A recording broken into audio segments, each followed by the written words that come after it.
Há alguns milênios, quando não havia cidades ou reinados e o novo mundo não era sequer um rumor, uma onda começou a se formar sobre o nosso continente. Uma aldeia aqui, um povoado ali. Era uma onda modesta no início, mas aos poucos ela crescia.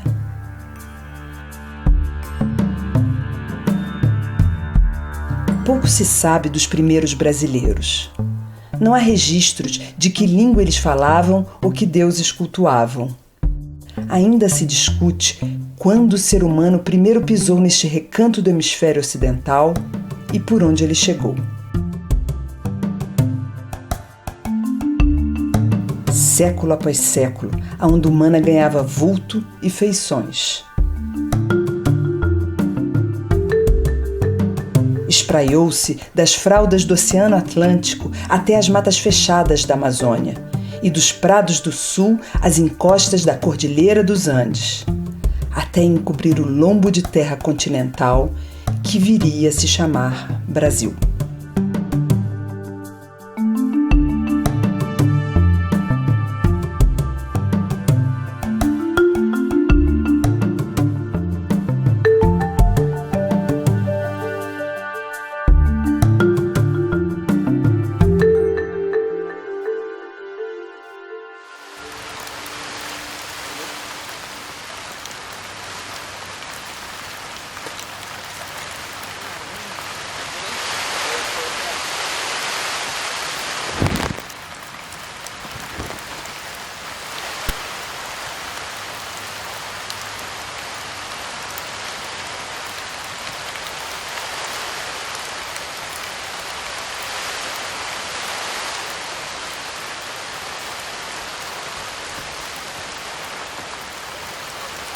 Se a gente encontrasse ela, sei lá, um fragmento assim, isolado, pouca coisa a gente poderia dizer sobre esse achado, né? Mas a gente está encontrando esse tipo de material em todas essas quadrículas que estão sendo escavadas aqui atrás, né? Com uma profundidade considerável. A gente só consegue entender uma peça se a gente consegue relacionar ela com um conjunto. Aqui a gente consegue ver o ponto de impacto onde o lascador bateu e aí a peça se desprendeu do bloco, né? E a gente tem aqui uma coisa que a gente chama de bulbo, que é justamente o impacto gera uma protuberância e fica com esse formato. O lascamento de pedra ele segue princípios que tem a ver com a física, né? Das forças e dos materiais que estão sendo lascados. E tem variações de como então você vai usar as diferentes técnicas. Então, por exemplo, se a gente pensar uma ponta grande dessas, né, para você conseguir lascar uma ponta tão fina como essa, né, e tão comprida, sem quebrar ela no meio, é muito difícil. E acho que isso mostra, é um bom exemplo de como os grupos pré-históricos eram complexos, né, tinham tecnologias avançadas, tinham um conhecimento vasto do ambiente que eles viviam, né, dos recursos que eles podiam explorar.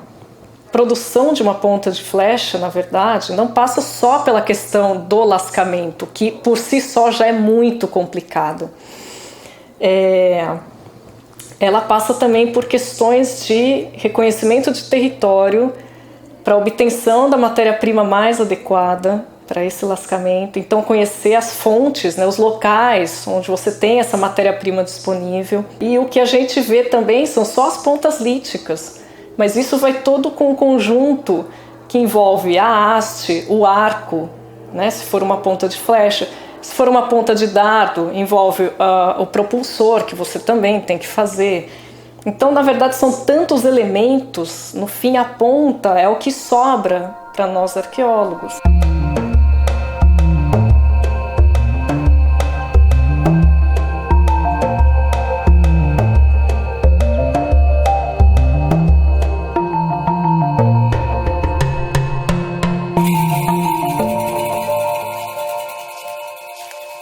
Os instrumentos de corte, para cortar o bicho, para trabalhar a madeira, não sei o quê, eles fazem com as matérias-primas que estão num raio de 2 km, quartzo ou quartzito. tem algumas coisas de sílex, mas são muito raras. Sílex era uma matéria importada, diria. Então a gente encontra muito pouco e encontra retalhos de instrumento. E a gente não encontra os instrumentos, que eram preciosos demais.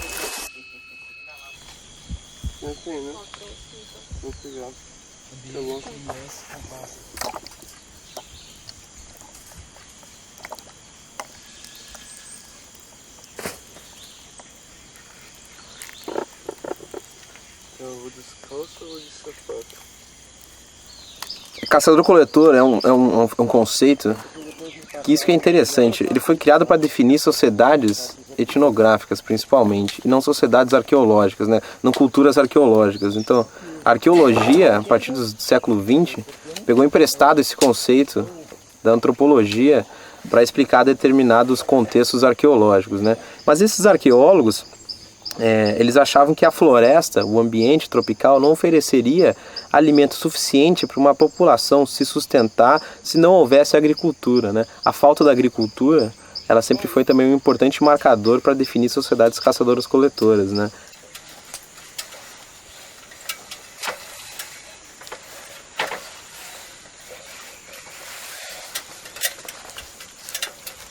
Essa é uma ideia que a gente tem, né? Como se caçador-coletor fosse necessariamente um grupo de pessoas que vive exclusivamente, primeiro, né, que vive primordialmente de caça e menos da coleta, e o que a gente sabe hoje pelos trabalhos etnográficos, na verdade desde a década de 70, que tem muitos grupos que a gente chama de caçador-coletor, mas a base principal da alimentação é coleta, né?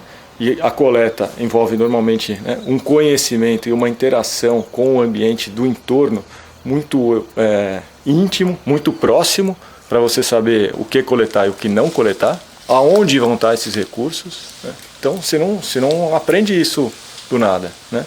Normalmente a gente tem esses trabalhos da etnografia, a gente sabe que assim, isso é passado de geração a geração, né?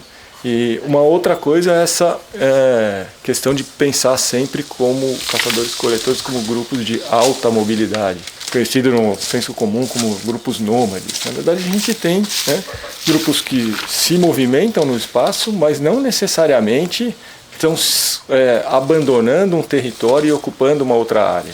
Eles se movimentam numa área conhecida. Aqui no meio, vamos controlar isso aqui, porque o que a gente acha? Que esse pacote de 40 centímetros seria o pacote normal de deposição desse material maçangana, e que aquilo é uma feição, um buraco que eles cavaram, alguma coisa. A gente tem uma visão da história, a gente pensa na história da humanidade como uma coisa que aconteceu em várias etapas, né? Nós fomos durante milênios, a gente vivia na Idade da Pedra, éramos caçadores-coletores. Aí a gente inventa a agricultura, começamos a viver em aldeias e depois em cidades, aí vem a Revolução Industrial e estamos aqui hoje no antropoceno, como dizem, né? Estamos numa época de uma profunda crise ambiental e social no planeta. Essa narrativa meio canônica, que funciona bem para vários lugares do mundo, para a Europa, para o Oriente Médio, ela não funciona bem para as Américas, na minha opinião. Como é que a teoria social tradicional iria olhar para isso? Esses caras eram atrasados, não conseguiram nem fazer esse ciclo de se transformar em caçadores-coletores para agricultores. Mas na verdade a gente tem que inverter essa conversa, porque essa transição para a agricultura, ela foi uma coisa, do ponto de vista da quantidade de trabalho que você tem que colocar, era uma decisão muito... Ela não é uma decisão vantajosa, é muito mais legal se você pudesse escolher, né, limpando, é muito mais interessante ser caçador-coletor do que agricultor. Eu acredito que essas ideias, elas estão baseadas muito mais em concepções políticas e ideológicas do que propriamente em dados científicos. E eu penso que a arqueologia, ela tem um papel fundamental, ela pode ser uma ferramenta poderosíssima para a gente fazer uma crítica dessa concepção política, ao mostrar, ao tentar entender como populações têm vivido e ocupado regiões tropicais e equatoriais, como é o caso aqui da Amazônia, ao longo de milênios. E uma questão importante, que eu acho que é uma questão chave que entra nessa conversa, é o que eu chamo de manejo da abundância. Ao contrário de um fazendeiro neolítico lá da Palestina, do Crescente Fértil, né, do Oriente Médio, que estava andando na Síria, né, andando de um lado para o outro, né. Quer dizer, a agricultura faz sentido em contextos como esses, de ambientes muito sazonais, ou com não vou dizer que eles sejam menos produtivos, mas com uma produção mais restrita. Mas em lugares como os trópicos, por exemplo, não faz o menor sentido. Então essa transição nunca ocorreu.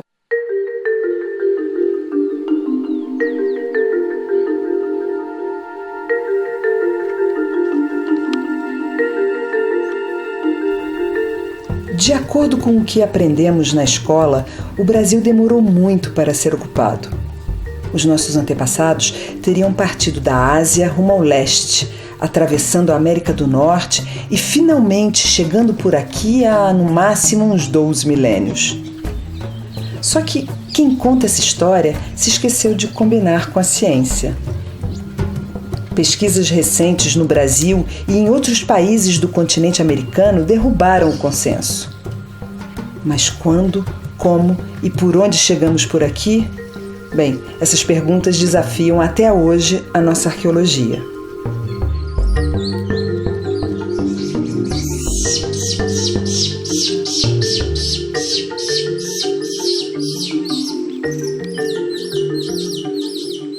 Sem dúvida, eles vieram da África para cá, porque a África, há cerca de 130 mil anos atrás, passou por uma seca muito grande que originou os desertos.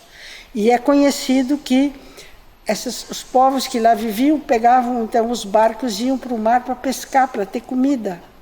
E as correntes e os ventos trazem da África aqui para o Nordeste. O que parece mais plausível, sobretudo levando em conta as proximidades morfológicas com a parte ocidental do Pacífico, é que tenha vindo a partir da Ásia.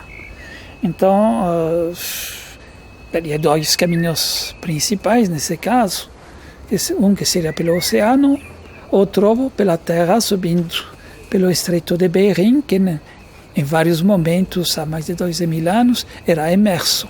Então, isso bate, porque nessa época estava acabando a glaciação, não é? O gelo já estava voltando a retroceder para o Polo Norte.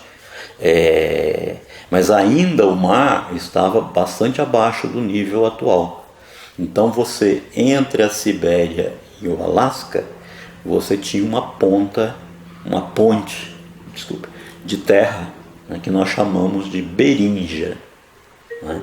Então era perfeitamente factível que as populações siberianas, né, num movimento normal de expansão populacional, tenham chegado à América através da berinja. Na Ásia, antes de ter essa população que tem hoje, que nós chamamos de mongoloides, né, com o olho esticado e tal, né, também tinha uma população similar aos australianos de hoje. Nós criamos aí um modelo de ocupação da América que a gente pôs um nome pomposo, do qual eu me arrependo até hoje, que nós chamamos de o modelo dos dois componentes biológicos. Primeiro vieram os paleoamericanos e depois vieram os ameríndios. Nós estamos falando de datas, a primeira migração nós estamos provavelmente falando de alguma coisa aí por volta de 14.000 anos. Então o fato de que os primeiros americanos tinham uma morfologia craniana, um aspecto craniano, né, muito diferente dos índios atuais. Você pode explicar isso de duas formas. Uma forma é a nossa, é dizer, é diferente porque isso está associado a duas migrações que vieram da Sibéria. Já devem ter saído de Lagoa Santa quase 300 esqueletos, dos quais pelo menos 100 permitem serem medidos. Lagoa Santa, gente, é uma situação muito especial. Você não tem nenhum outro lugar no continente inteiro que tenham essas variáveis em Lagoa Santa. Você teve uma densa ocupação entre 11.000 e 7.000 anos. Os homens que habitavam a região tinham por hábito sepultar os seus mortos dentro de abrigos e cavernas, E esses abrigos e cavernas, por serem calcários, promovem uma excelente conservação do material.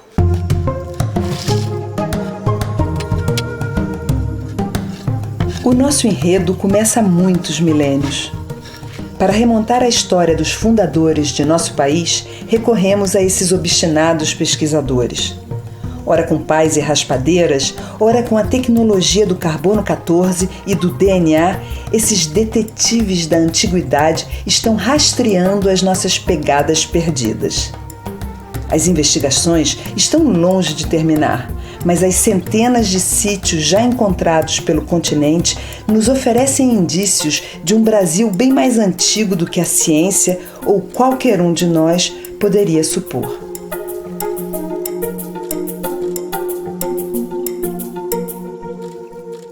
Mas o arqueólogo, ele está interessado principalmente no uso do estudo da morfologia craniana como uma ferramenta para fazer inferência de ancestralidade.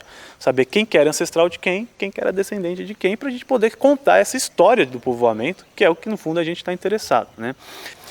O que acontece é que essa morfologia de Lagoa Santa, há 10 mil anos atrás, ela ocorria em diversas partes do mundo nessa mesma época, né? E quando você compara a Lagoa Santa com a Europa, há 10 mil anos atrás, por exemplo, esses crânios são extremamente parecidos também. Isso quer dizer que se eu fizesse o exercício contrário, fizesse uma análise onde eu só tenho os crânios de 10 mil anos da Europa, e não tenho Lagoa Santa, e comparo com as populações atuais, os crânios da Europa há 10 mil anos atrás também são mais parecidos com os australomelanésicos de hoje do que com os europeus atuais, né? Isso mostra que, na verdade, essa morfologia que a gente observa aqui em Lagoa Santa é o que a gente chama, né, no jargão, de uma morfologia generalizada, né, uma morfologia que ainda não se diferenciou. Mas a verdade verdadeira, por assim dizer, é que a morfologia craniana não é o melhor indicativo para você fazer esses estudos. E o marcador por excelência de ancestralidade é o DNA, particularmente, né, os marcadores neutros, né, que são justamente os marcadores que se usam, por exemplo, para fazer um teste de paternidade, né? Ninguém vai, você quer saber fazer um teste de paternidade, sair medindo o crânio por aí, ainda que naturalmente o crânio de um pai e de um filho vão ser mais parecidos entre si do que entre dois indivíduos aleatoriamente escolhidos na população. Todos os estudos que foram feitos até hoje, 99% das vezes indicam uma grande homogeneidade genética, né, dos grupos nativos americanos. E essa grande homogeneidade genética que, na verdade, contrasta com a informação morfológica de uma ampla diversidade, né?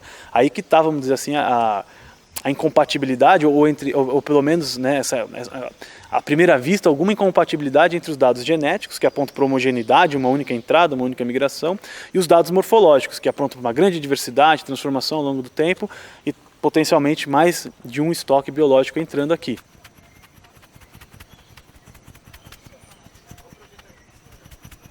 Tem muitas pesquisas, né, sendo feitas no Brasil, a gente tem vários dados novos, bastante relevantes, para entender esse contexto tanto na América do Sul quanto especificamente no Brasil, né?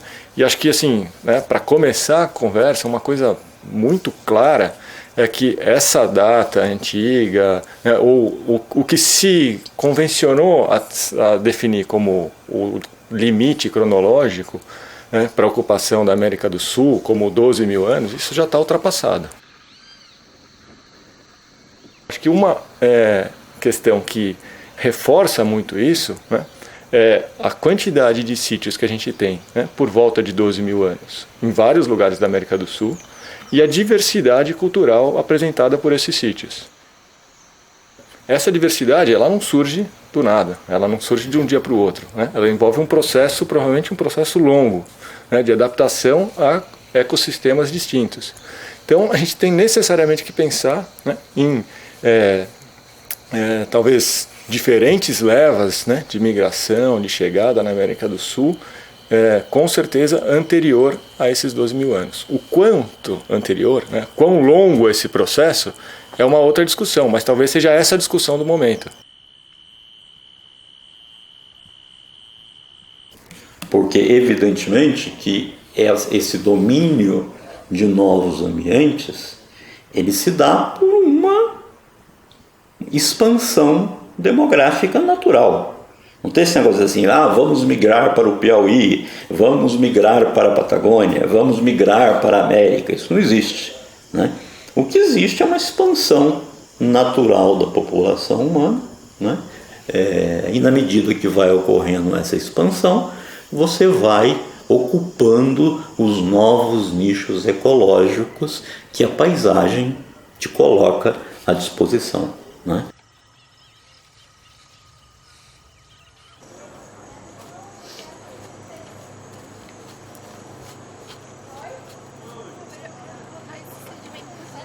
Em 2012, a gente deu início a uma colaboração com esse grupo do Max Planck em Iena para tentar extrair o material.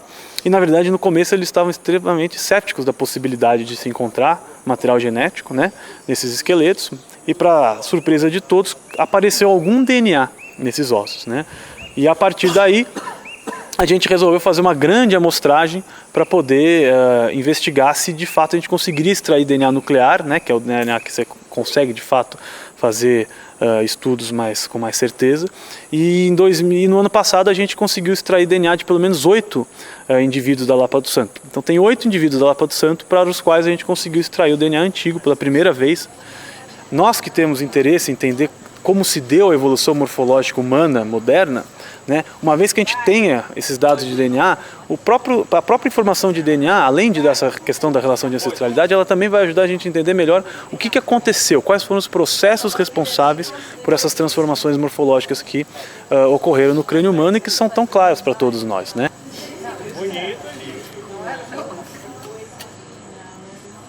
A gente pensar a arqueologia como história indígena, né? Então, quando a gente está falando de arqueologia, eu estou falando de 10 mil anos, eu estou falando de 5 mil anos, na verdade eu estou falando da história dos povos originários, dos povos nativos do Brasil. Então, acho que isso é relevante para a gente entender que existe uma trajetória específica dos grupos que ocuparam e ocupam hoje ainda, né, o território chamado de Brasil, né? Então existe uma história prévia, existe uma história aí de 12 mil anos ou mais, né, que a gente tem que entender, que a gente tem que valorizar para entender a nossa situação, para a gente entender o contexto atual desse país que a gente vive.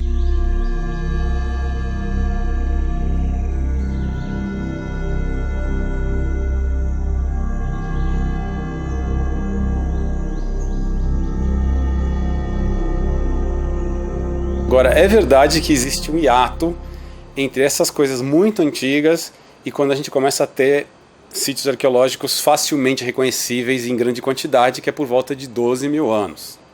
Então, tem o hiato no meio aí, que é uma coisa que precisa de explicação. A gente não sabe se é um problema da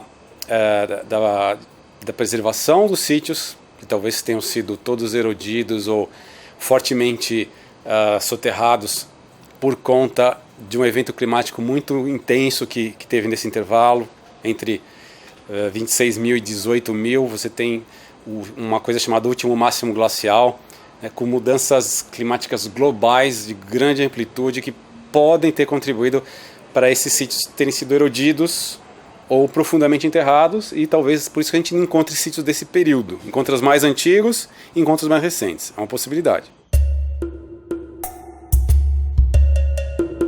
Nossos antepassados são famosos pelas ferramentas que fabricaram.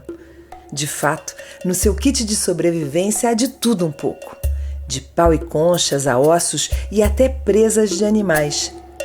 Mas sua ferramenta mais duradoura é mesmo a pedra lascada. Com ela, nossos ancestrais fabricaram armas, raspadores, furadeiras e adornos. Mais recentemente, os pesquisadores descobriram que o universo tecnológico dos caçadores-coletores é bem mais complexo do que se poderia imaginar. Cada cultura talha a pedra como bem entende. E com o castigo do tempo, são esses artefatos líticos que ficaram para contar a sua história, que é também a nossa. Os arqueólogos hoje sabem que no Brasil dos primeiros ocupantes, você é o que você lasca. Lá no Tocantins, eu tenho trabalhado lá desde 2005, o que a gente tem discutido um pouco é que a gente teria aí uma ocupação do Planalto Central. Então você pega Serranópolis, Serra da Capivara, o Tocantins, o norte do Peruaçu, tem elementos semelhantes relacionados à tecnologia lítica. Então o que a gente tem de certo? Por volta de 12 mil anos você tem, para o leste da América do Sul, ou seja, vulgarmente conhecido como Brasil, você tem pelo menos 3 tipos de cultura material. Com isso eu quero dizer o quê? Basicamente, 3 tipos de tecnologia de lascamento de pedra. Seria a tradição Umbu, que é um pessoal que pega para o sul do Brasil e vai para a Argentina, entra na Argentina e Uruguai, que eram os caras que lascavam, entre outras coisas, né, lascavam pontas de flecha dessas clássicas que você costuma ver, bonitinhas, ponta de flecha com aquela basezinha para colocar haste. Daí tem um outro grupo que vai do Nordeste de Pernambuco e entra Brasil adentro, vai até Goiás, Mato Grosso, né? Que a gente chama de tradição Itaparica. A única coisa reconhecível enquanto artefato, ou seja, uma coisa que tem uma forma definida, são uns raspadores, vamos chamar assim, né? O nome que se dá para isso, meio não muito técnico, é lesma. Por quê? Parece uma lesma mesmo. E tem a terceira, que seria o que a gente chama de Lagoa Santa, por falta de outro nome. Esse pessoal de Lagoa Santa só pegava cristais de quartzo, iguais a esses que você vende para vender na feira de produtos esotéricos, aqueles cristais de quartzo, e lascava o cristal de quartzo, sem nenhuma preocupação em fazer nada formal. Eles só estavam interessados nas lasquinhas afiadas que saíam. Ou seja, é uma terceira maneira absolutamente diferente de lascar, e por isso que a gente chama de uma terceira tradição. E você não precisa necessariamente caçar usando uma ponta de pedra. Você pode caçar usando uma madeira afiada, um bambu, a zarabatana, boleadeira, armadilha. Pode associar alguns desses métodos com veneno. Então, só o próprio fato de você fazer uma ponta de pedra para caçar já nos diz muito sobre a identidade desses grupos. A primeira coisa que a gente tem que se perguntar é o seguinte: se todo mundo descende da mesma população Clovis, né, que veio pela América do Norte, que fazia umas pontonas enormes, né, teoricamente para caçar bisão e mamute, o que não é verdade, já viram que na verdade essas pontas eram artefatos multifuncionais, podiam servir como faca, ou seja, que nem um canivete suíço, mas tudo bem. Esses caras vindo da América do Norte e tal, teria dado tempo deles perderem totalmente essa tradição que eles tinham de lascar pontas grandes e ao mesmo tempo se transformarem em 3 coisas absolutamente diferentes em 1500 anos? Não tem explicação para isso. Não tem nenhuma explicação parcimoniosa para isso. Por quê? Porque você tem que dar tempo para que essa diferenciação cultural aconteça entre grupos. Então não é que de um dia para o outro você resolve então fazer uma lesma, ou é que um dia para o outro você então cria uma ponta de flecha. Esses artefatos, na verdade, eles nos dizem sobre verdadeiras visões de mundo diferentes. São visões de mundo que têm a ver com a parte lítica, sim, que é o que a gente estuda, mas que provavelmente se refletem em outros âmbitos de um cotidiano pré-histórico ao qual nós, arqueólogos, não temos acesso.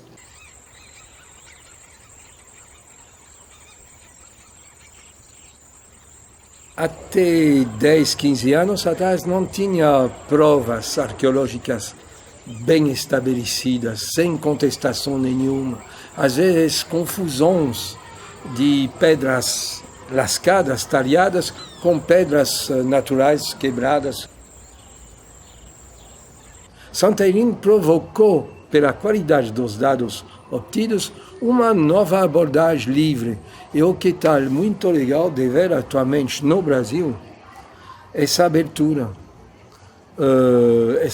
científica e psicologicamente científica sobre uma antiguidade forte.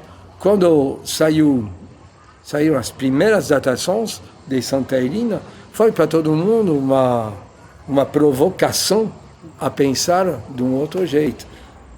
A gente sacudiu a árvore cronológica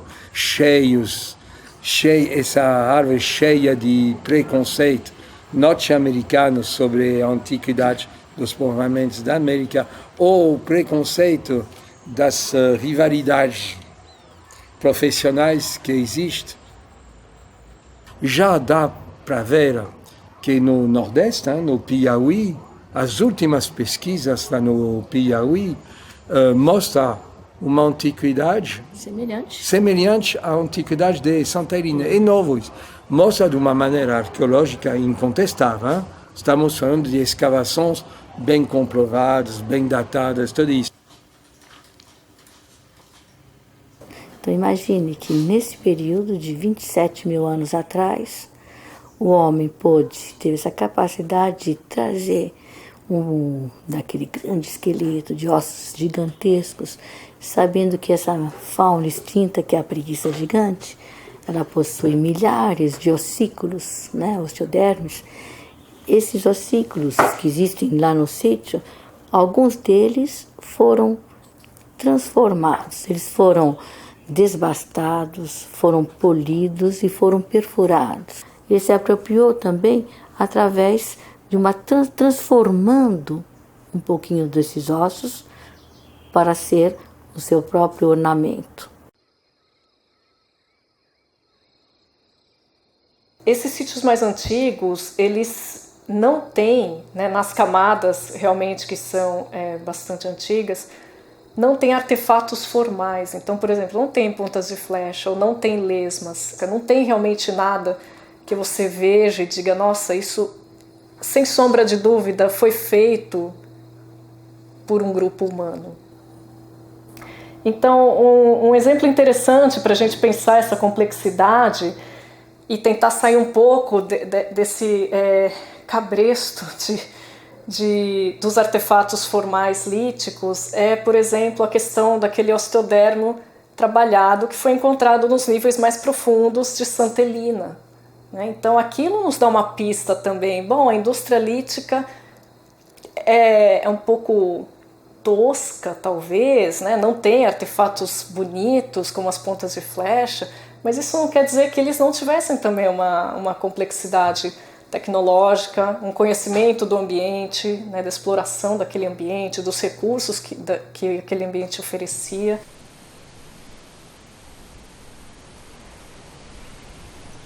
No maciço calcário do Garrincha foi escavada na década de 80 pela doutora Aniede Guidon e a equipe, e eles encontraram, na época, dentro da caverna, 2 dentes humanos que foram datados pela técnica de radiocarbono entre 12 mil e 15 mil anos.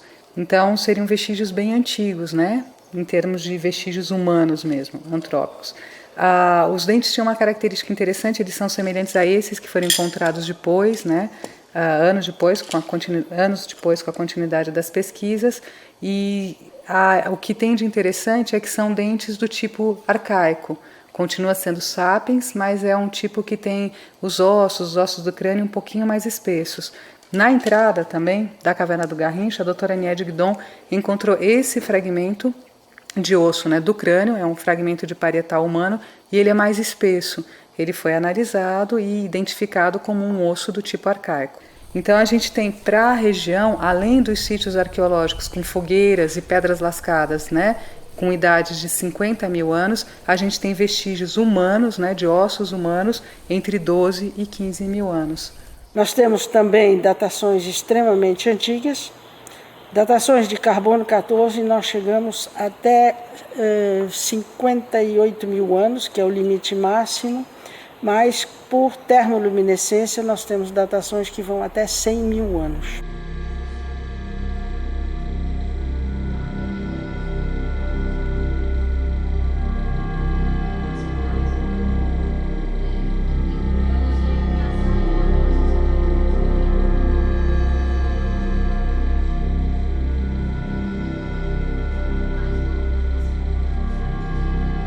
O carbono 14 ele é um nuclídeo cosmogênico. Ele é formado por interação da radiação cósmica com a atmosfera terrestre. Então ele é formado lá no alto da atmosfera. O carbono 14 se mistura ao oxigênio, ele vira monóxido de carbono, depois ele vai virar dióxido de carbono. Esse dióxido de carbono vai ser absorvido pelas plantas na fotossíntese e vai passar a fazer parte da estrutura da planta. Quando a gente se alimenta das plantas e cada organismo se alimenta do outro, existe o ciclo do carbono, a troca de carbono entre os organismos vivos. E quando a gente morre, a gente para de trocar carbono com o meio ambiente. A partir desse momento, não existe renovação de carbono 14, só o decaimento existe. Então, por ser um nuclídeo radioativo, ele decai com uma meia-vida conhecida, a gente pode estimar o tempo que leva para ele chegar àquela quantidade que a gente mediu agora. Então, é através da medida da concentração isotópica hoje, num organismo, que a gente calcula o período de tempo decorrido e faz a datação.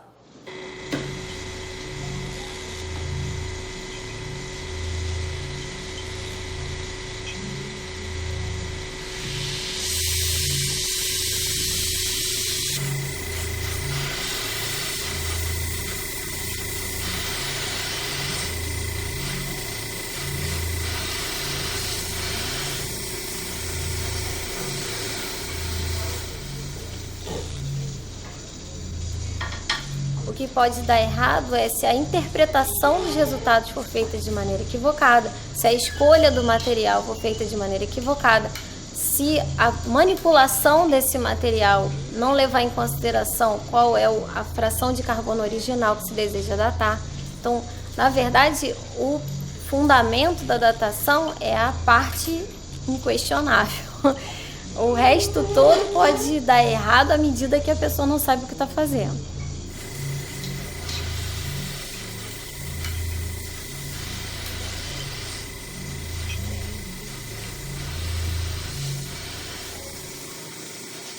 Quando a gente fala o mais antigo, sempre vai ter alguém que vai achar amanhã ou já achou ontem, você não sabe, uma coisa mais antiga. Que são perguntas que são, vou dizer, irritantes, né? Podemos dizer que tem coisas antigas e tem coisas que foram encontradas, enterradas, porque elas foram feitas antes que a acumulação da terra, que se faz aos poucos, tivesse chegado no lugar dela. Então a gente sabe, por exemplo, que se você encontra uma pintura na base da parede, que essa parede foi depois aterrada, então ela é anterior ao aterramento. Então tem, particularmente no Piauí e Minas Gerais, alguns locais nos quais você tem essas coisas enterradas. E aí você consegue saber que foram enterradas há pelo menos tanto tempo, vários milhares de anos, por exemplo. Temos até um sítio na Serra do Cipó, na qual a gente sabe que umas pinturas foram feitas antes de e depois de. Aí dá uma pressão muito grande.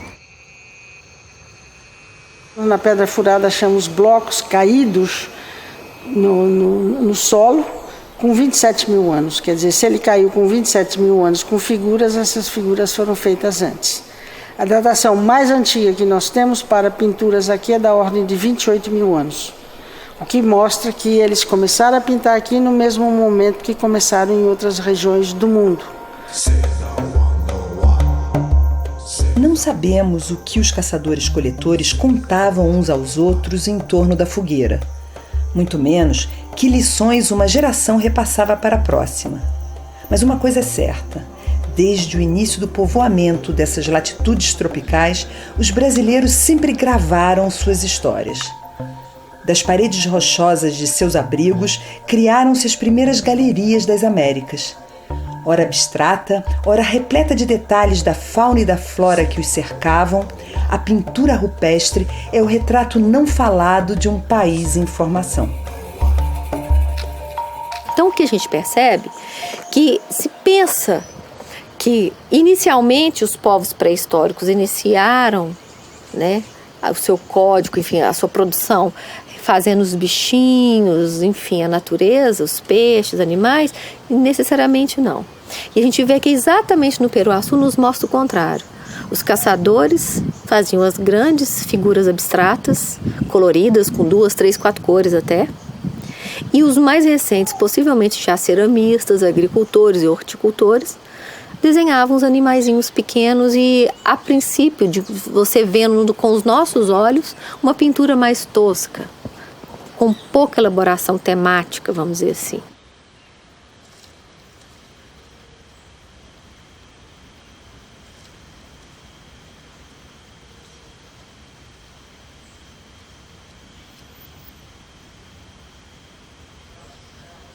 Aqui, principalmente, a gente vê que ele não colocou esse pigmento na rocha com o dedo, como tem em alguns sítios, né? Então, ele elaborou alguma espécie de pincel, nem que seja um pequeno graveto, enfim, para depositar esse pigmento com essa delicadeza de traço.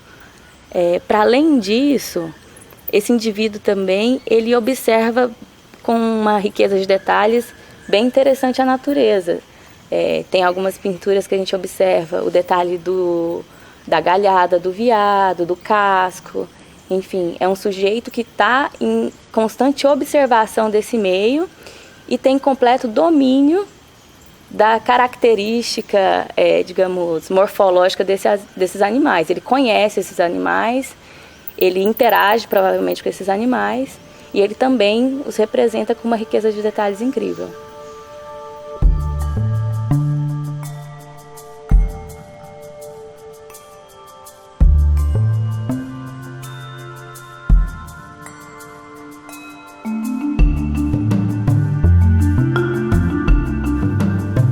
A linguagem escrita demorou muito a chegar por aqui, mas aonde quer que fossem, nossos ancestrais representavam o seu mundo, com tinta, argila ou picotada em pedra dura.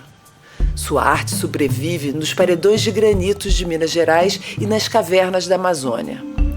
Diferente de nós, os primeiros artistas brasileiros não distinguiam entre o útil e o belo.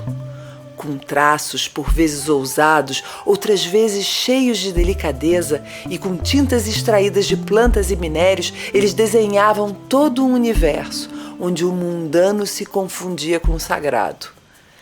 É esse universo que exploramos no próximo episódio de Arqueologias em Busca dos Primeiros Brasileiros.